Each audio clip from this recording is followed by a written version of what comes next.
ମୁଁ ଶରଚନ୍ଦ୍ର ପାତ୍ର DSP OPS एसडीपो Jajpur road आमर अच्छा आईआईसी राकेश कुमार त्रिपाठी आईआईसी कोरे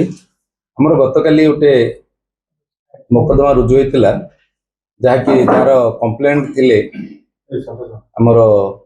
तुलुतीर आरआई इतिश्री सेनापति से रिपोर्ट कले गतकाली से तहसिलदार सहित तहसिलदार व्यासनगर प्रशांत कुमार पंडा से जाइए काली फजलपुर फील्ड परिदर्शन से देखिले गोटे जगार इलिगाल माटी ट्रांसपोर्ट होची जेसीबी दुईटा और ट्रैक्टर 5-7 लगी इलिगाल ट्रांसपोर्ट से गले पचारे वेरिफिकेशन करते किसी गाड़ी दौड़ी इतस्त पलि गले गोटे गाड़ी जानी शुणी धक्का कर गाड़ी चढ़ी जाते से गुरुतर आहत होती पड़ते खबर पाई आईसी जाई गाड़ी और अन्य व्यवस्था करी कोरे मेडिकल को नहीं कोरे मेडिकल कटक शिफ्ट कर अंडर ट्रिटमेंट अच्छा ये संक्रांत काली दिन 3:30 बेले गोटे लिखित रिपोर्ट देलापर आमर कोरे थाना गोटे केस है मामला तार मामला नंबर हूँ मोकदमा नंबर 151 है ये जो जेहेतु जने सरकारी ऑफिसर को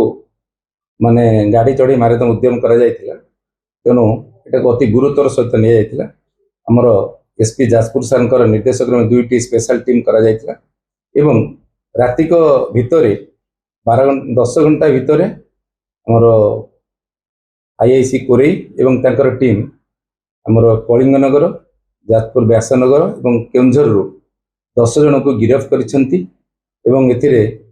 आमर 7टी ट्रैक्टर सीज होती 2टी जेसी मेसीन सीज होती आउ जो माने